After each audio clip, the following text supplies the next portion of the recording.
Bien, donc nous passons désormais à la seconde séquence thématique de ce colloque qui porte sur les approches de la coexistence, mais cette fois-ci par l'innovation. Donc,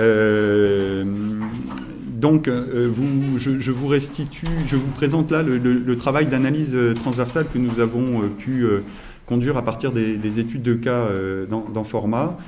Donc travail que j'ai conduit en particulier avec Guy Faure et dans une moindre mesure avec Jean-Marc, mais qui nous a aussi éclairé en nous donnant des pistes. Voilà. Et qui malheureusement donc n'a pas pu produire la conférence introductive auquel qu'il envisageait.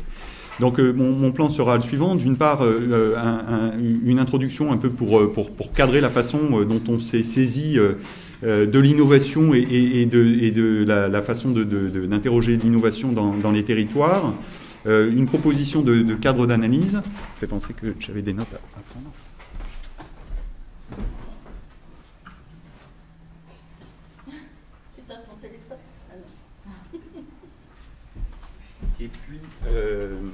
Et puis ensuite, donc, une présentation des caractéristiques de l'innovation dans les 4 études de cas que nous avons retenues, et enfin des résultats que je vous énonce ici de façon très, très brève, mais qui permettront d'annoncer le propos. Donc, à savoir que l'innovation transforme d'une part les territoires, mais aussi les conditions de la coexistence des modèles. Qu'on observe bien des ressources dans les territoires diversement appropriées et activées dans les processus d'innovation, que les acteurs passent des coalitions favorables ou non, donc au changement d'échelle au sens d'un déploiement et d'une massification de l'innovation, et puis que les modèles agricoles et alimentaires sont porteurs de solutions partielles, mais aussi qu'ils s'instrumentalisent mutuellement. Avant de conclure. Alors tout d'abord, donc nous avons pris l'innovation dans une triple perspective et au regard d'une triple dimension. D'une part, l'innovation conçue comme un processus, ce qui amène à s'interroger sur ce que sont ses déterminants, sur ce que sont ses conditions et sur les trajectoires d'innovation.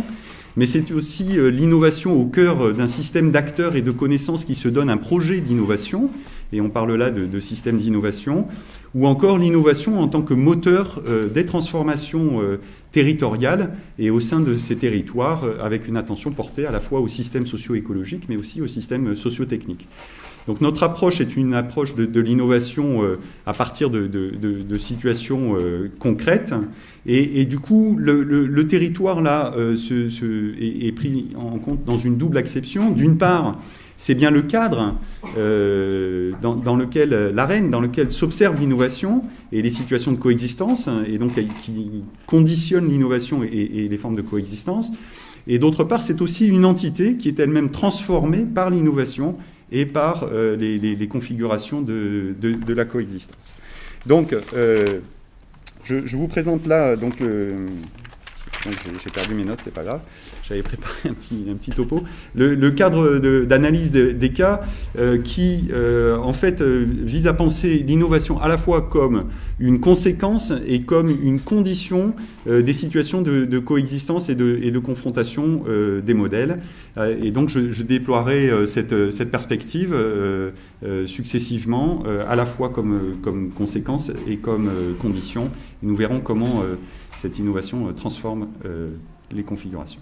Alors, nos études de cas sont les suivantes. D'une part, un premier exposé de Guy Faure et d'Aurélie Toyer qui nous a présenté les enjeux et les conditions d'une coexistence de dispositifs d'appui-conseil liés à l'intensification écologique au Burkina Faso, en montrant bien les oppositions qui peuvent s'observer entre deux systèmes d'innovation qui sont l'un au nord et l'autre au sud, et qui reposent sur à la fois un diagnostic et des objectifs d'intensification écologique assez contrastés. Véronique Lucas nous a présenté ses travaux de thèse autour de la diversité des logiques productives visibles donc, dans les groupes CUMA, chez des agriculteurs qui, sans se revendiquer de l'agroécologie, mettent en œuvre néanmoins des pratiques qui pourraient s'apparenter à des principes agroécologiques, mais qui le revendiquent au titre d'une quête d'autonomie. Et donc elle s'interroge sur des processus d'hybridation paradoxale et des enjeux de gestion de l'hétérogénéité et de cohabitation socio-professionnelle, à la fois dans les coopératives, mais aussi à l'échelle des territoires. Virginie Barito et Marie Houdard nous ont présenté un travail sur la reterritorialisation des systèmes alimentaires, et en particulier le rôle des distributeurs dans l'hybridation des modèles à partir d'une étude de cas sur le déploiement d'une démarche qualité Carrefour en collaboration avec une laiterie et un groupe de producteurs dans le livradois Forez, mais j'y reviendrai. Et ensuite, Vanessa Isseri nous a exposé la façon dont une communauté brésilienne, Fachilanense, je sais pas, tu m'aideras à le prononcer, en fait, développe une logique de valorisation des savoir-faire et de l'identité de la communauté pour structurer à la fois des innovations produits et des innovations de marché. Alors, quelques mots sur les caractéristiques des innovations envisagées dans chacune de ces études de cas.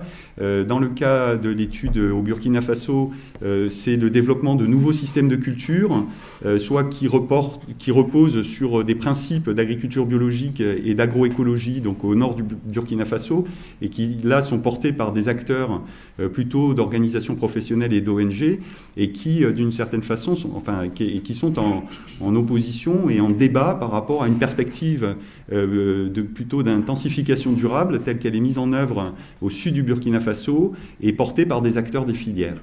Et on voit donc là des systèmes d'innovation cloisonnés et qui sont légitimés par des diagnostics et des objectifs différents. Dans le cas donc de l'étude sur les CUMA portée par Véronique Lucas, l'innovation et l'intégration des légumineuses fourragères dans les systèmes de culture et d'élevage, et le développement d'initiatives de séchage collectif de fourrage en CUMA.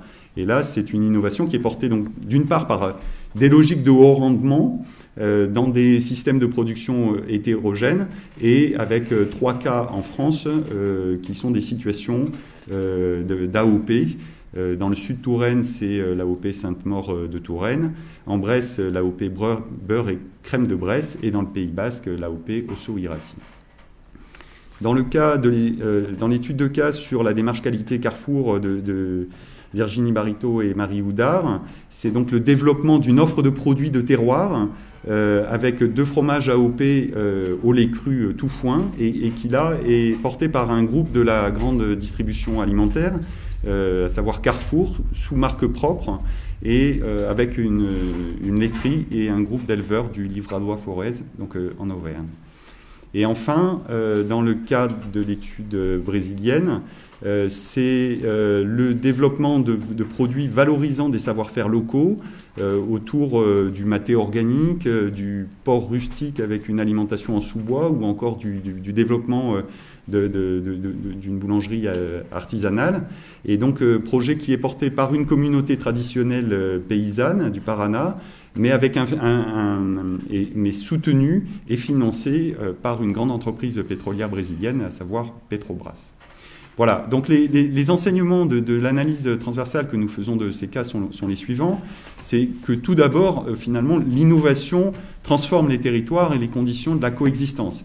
Et cela de diverses façons, soit parce qu'on observe des innovations à la fois organisationnelles et institutionnelles qui organisent les combinaisons de modèles. Par exemple, dans le cas des coopératives d'utilisation de matériel agricole, qui de très longue date, en fait, rassemblent des agriculteurs qui sont porteurs à la fois d'identité, de revendications syndicales et de systèmes techniques fort différents, et qui néanmoins trouvent là une arène dans laquelle ils sont à même de coexister. D'autre part, c'est également le cas dans l'étude du dispositif, enfin du déploiement de la marque propre Carrefour en collaboration avec donc une laiterie et un groupe d'éleveurs. Mais l'innovation transforme aussi le rapport au territoire. Soit l'innovation crée de l'ancrage territorial, comme dans le cas d'études CUMA ou encore au Brésil, ou au contraire, elle conforte des modèles agricoles aterritoriaux. Et là, on se retrouve donc avec des modèles agricoles en tension dans le territoire, ce qui a pu être montré aussi dans d'autres travaux. Par exemple, dans la thèse de Perrine van der Broek sur la tension entre les exploitations agricoles sectorielles et les exploitations agricoles territoriales.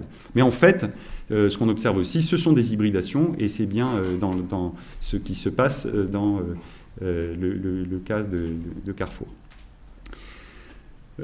Autre situation, des innovations qui recomposent en fait la coexistence des modèles, soit parce que le modèle qui innove accroît sa domination en agissant sur un levier de compétitivité prix, et là nous n'avions pas de cas dans l'échantillon des études format, mais on sait très bien que dans la Pampa argentine et au centre-ouest du Brésil, le système soja OGM et l'agriculture de firme sont de cette nature-là.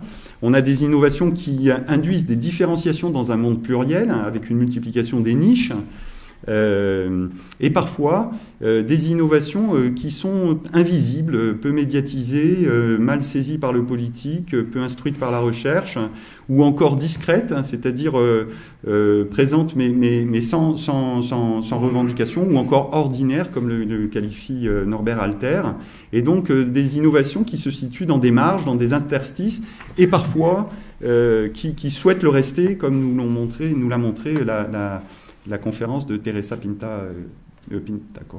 Pinto Correia. Les ressources dans les territoires sont diversement appropriées et activées. Et de fait, le territoire est le lieu où se posent des problèmes, où se formalisent les crises, et finalement l'innovation est alors envisagée dans une perspective problem-solving. Et de ce fait, là, on observe des situations où les territoires sont plus ou moins capables de gérer la diversité, soit qu'il y ait un verrouillage de l'initiative, une captation de la rente, un contrôle social et politique, et avec donc des situations qui sont plus ou moins favorables à l'émergence d'alternatives, comme on peut le voir au Burkina Faso, ou au contraire des configurations de gouvernance élargie, avec un projet de territoire, des situations de distribution des ressources et des revenus qui sont des configurations plus favorables à la gestion de cette diversité. Mais c'est aussi des situations où les acteurs sont porteurs de valeurs et d'un certain rapport au territoire qui peuvent cloisonner des systèmes d'innovation, ce que l'on a bien vu au Burkina Faso ou encore dans la communauté brésilienne, mais que l'on peut aussi largement voir dans la façon dont s'organise le développement agricole en France, avec deux versants, entre le projet porté par des instances consulaires et d'autre part un projet de développement davantage porté par des structures coopératives et associatives. Autre enseignement, les acteurs passent des coalitions qui sont favorables ou non à ce changement d'échelle, c'est-à-dire pas le changement d'échelle au sens de différents niveaux d'organisation, mais au changement d'échelle au sens d'un déploiement de l'innovation.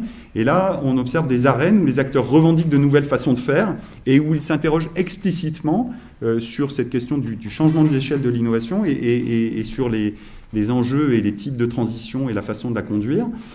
Au contraire, on observe des arènes qui organisent le silence comme une condition de l'innovation, et c'est bien là le cas des CUMA qui, pour s'assurer en fait de la pérennité de l'instrument qu'est la coopérative de proximité d'utilisation de matériel agricole, évitent le débat et surtout n'instruisent pas la question des modèles à défendre de façon à s'assurer de la pérennité de la fonction première qui est le partage de matériel et de travail. Et puis, on a aussi des situations où des interactions sont conflictuelles, mais peuvent susciter l'innovation, comme on a pu le voir au Burkina Faso. Et enfin, bien entendu, des innovations qui restent inféodées à un modèle, dans le cas de situations où l'innovation est alors segmentée, elle est dans une dépendance de sentier, parce qu'elle est en adhérence exclusive et inconditionnelle à des principes agro-industriels, parce qu'elle est portée par des acteurs spécifiques. Alors, finalement, la question qui vient est de savoir, est-ce que cette coexistence des modèles agricoles et alimentaires conduit à une dénaturation, d'une certaine façon, de l'innovation? Ce que l'on peut interroger par ce que la littérature a parfois qualifié de conventionnalisation. Alors effectivement, dans certaines situations, le conventionnel ou les acteurs qui sont qui portent le modèle conventionnel peuvent soit adopter des innovations de l'alternative, issues de l'alternatif, et donc c'est ce qu'on voit dans le cas Carrefour ou encore dans les Kuma ou au sud du Burkina Faso, voire les absorber complètement et de ce fait évincer les acteurs premiers qui avaient déployé cette innovation, ou en tout cas le risque est présent. On peut aussi trouver des situations où l'innovation finalement se cantonne aux interstices du modèle dominant sans le bousculer. Et là, c'est bien les approches de type nested market développées par Van der Plug, ou encore les notions d'encastrement où on voit un déploiement, par exemple, d'approches telles que le commerce équitable, mais qui ne vient même pas chatouiller les grands acteurs des empires alimentaires et ont leurs espaces d'existence en tant que tels, et on est là dans une logique d'encastrement. Donc ce sont des marchés qui sont nichés, hein. C'est pas l'idée de marché de niche, mais ils sont nichés. Et puis des situations où l'innovation clairement se conventionnalise, en renonçant là à certains attributs de la proposition initiale, et parfois par hybridation, comme dans le cas de Carrefour, hybridation d'une part des modes de production traditionnels et des produits typiques et d'un mode de commercialisation plus industriel. C'est une hybridation également d'acteurs qui ont des échelles d'activité qui sont à la fois très locales, mais aussi de très local à très global. Et puis une hybridation des modalités de gouvernance où on observe à la fois la dimension contractuelle, mais aussi une forte dimension relationnelle qui passe par la coopération et la confiance. On a des modèles agricoles et alimentaires qui sont finalement porteurs de solutions partielles, je l'avais dit en introduction, mais on l'a bien vérifié, et qui s'instrumentalisent mutuellement, soit par des hybridations de systèmes techniques et de modalités organisationnelles qui produisent de nouvelles innovations, soit encore dans des situations où les major actors, ces grands acteurs puissants, à la fois en termes économiques et politiques, soutiennent des modèles alternatifs de diverses façons, hein, en leur accordant un appui financier, mais aussi méthodologique et parfois même politique, et là au service soit d'une différenciation sur les marchés, en se construisant une image, en produisant des normes autour, par exemple, des approches en termes de responsabilité sociale de l'entreprise, ou encore dans une logique de construction de la paix sociale, ou voire même, et de façon assez assumée, dans une perspective de contrôle social, par internalisation d'une hiérarchie sociale qui est exogène à l'entreprise, ou encore avec un projet clairement qui est d'accroissement de la productivité, soit dans une logique de surtravail, comme au sens vraiment de la théorie marxiste, soit par une internalisation d'un capital exogène à l'entreprise, mais qui concourt au gain de productivité dans l'entreprise. Donc en conclusion, innover dans les territoires suppose de gérer la coexistence.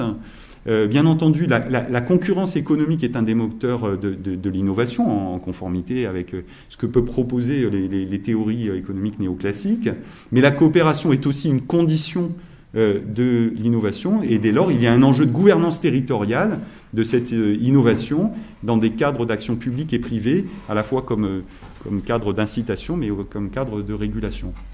Et en termes de perspective, il nous semble que ce sont des questions qu'on a peu instruites en fait dans les études de K-Format, c'est qu'il y a un enjeu à innover dans la gouvernance de la coexistence. Et là, avec différentes visées, et je rebondis sur la conclusion de Patrick Caron, avec des visées qui peuvent être, par exemple, de favoriser les complémentarités fonctionnelles entre systèmes, ou encore de susciter des hybridations fécondes pour un développement durable, ou encore d'organiser le vivre ensemble, ou encore de contrôler les effets de domination, ou de réhabiliter des identités muettes et de lutter contre des processus de marginalisation. Mais c'est aussi peut-être de construire de nouvelles utopies. Et donc on voit bien là que chacune de ces visées ne sont pas nécessairement convergentes et ne reposent pas sur les mêmes, à la fois les mêmes dispositifs, mais aussi les mêmes projets de gouvernance de la coexistence. Et c'est là, je pense, un chantier sur lequel nous aurons à travailler dans le futur. Voilà, je vous remercie.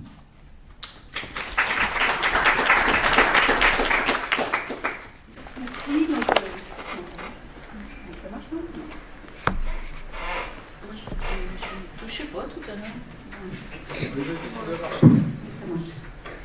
Donc là, on a une dizaine de minutes pour récupérer des questions, des commentaires, des observations.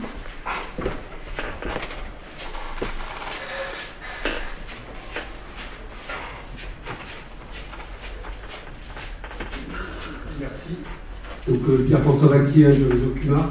Moi j'avais une question sur donc la notion d'innovation que tu lis beaucoup donc, au modèle agricole, coexistence des modèles. J'avais quand même une question sur l'accompagnement et les institutions. En clair, est-ce qu'aujourd'hui, par rapport à ces questions d'innovation sur un territoire, autant que la question de la coexistence de modèles ou de modèles, la question de qui est autour, comment se positionnent les institutions autour peut être facteur ou pas d'innovation. Je prends un exemple, par exemple si je prends le réseau fédératif cubain, aujourd'hui on a des fédérations qui ont des postures politiques fortes, un savoir-faire en termes d'animation fort, et là il y a de l'innovation, alors plutôt nous c'est de l'innovation organisationnelle, sociale, etc., au niveau de groupes, avec de la coexistence dans les groupes, et je me demande si ce n'est pas un facteur beaucoup plus fort que la diversité de modèles ou la coexistence de modèles au niveau des groupes. Alors, deux éléments. D'abord, la première, c'est pour dire que je te rejoins complètement sur le fait que l'innovation, c'est pas simplement ni un produit, ni même un processus, mais c'est bien entendu à penser au regard des acteurs qui l'accompagnent, la promeuvent, etc. Et donc, c'est la raison pour laquelle, en introduction, je parlais bien de système d'innovation en tant que un système à la fois d'acteurs et de connaissances. La deuxième chose, c'est que dans l'histoire du développement agricole français, ce système d'innovation a été très très clairement le porteur et le ferment du modèle agricole qui s'est développé, en particulier au sortir de la Deuxième Guerre mondiale. Et donc là, on a un dispositif d'innovation qui embarque l'INRA, qui embarque les CETA, qui embarque un certain nombre des instituts techniques et qui sont les promoteurs de façon extrêmement explicite d'un modèle agricole qui est d'ailleurs construit en co-gestion avec l'État français et qui donc se décline dans des principes qui sont avant tout des principes de professionnalisation de l'agriculture et d'une forme, l'industrialisation n'est pas le bon, mais en tout cas d'une recherche de gain de productivité, ça c'est très très clair. Aujourd'hui, les gens qui accompagnent l'innovation dans les territoires sont effectivement extrêmement cloisonnés en France, je te rejoins, et je pense qu'il y a, au sens où on a des systèmes d'innovation, on peut de manière un peu caricaturale reconnaître deux grands systèmes d'innovation et qui ne donnent pas au territoire la même place et qui ne pensent pas le territoire de la même façon. On pense à la façon dont les chambres d'agriculture et les instituts techniques développent une perspective sur le développement agricole, on voit bien que le territoire n'est pas pensé dans la mobilisation de ressources spécifiques, n'est pas pensé dans une logique de valorisation de la proximité organisationnelle et géographique. en tout cas beaucoup moins qu'un réseau qui va s'intituler Impact, qui est un réseau pour l'agriculture citoyenne et territoriale, et donc qui met bien là le territoire au cœur de son projet du développement agricole. Voilà, c'est une réponse courte. Et donc, je te rejoins sur le fait que c'est une question importante.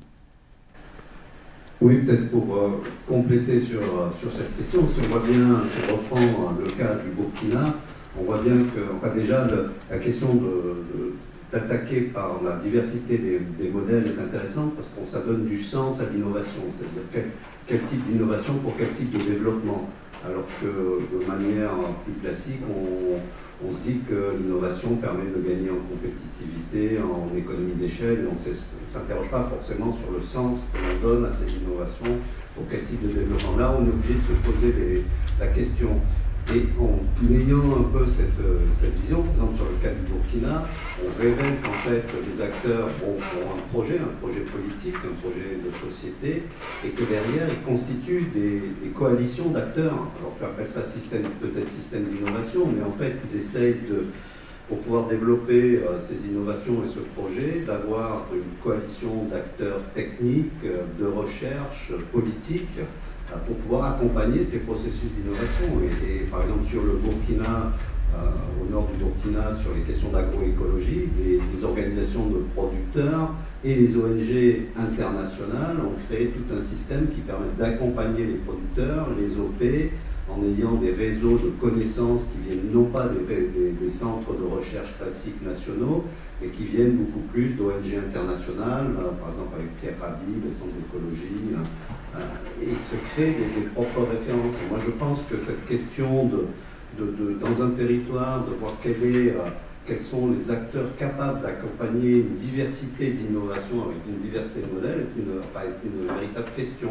Souvent, ces acteurs, pour des modèles alternatifs, sont capables d'attirer, de mobiliser ces réseaux. Soit il y a des politiques qui permettent de l'accompagner. On a eu sur AgriSpin cette question-là de l'accompagnement de l'innovation.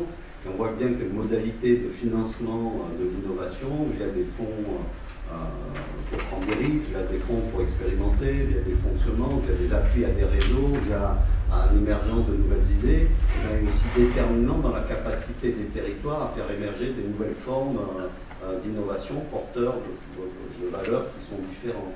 Cette question de l'accompagnement me semble quand même assez essentielle. Merci, je passe. Donc, Guy est mon co-auteur et donc c'était un complément. Une autre question? Sinon, on termine.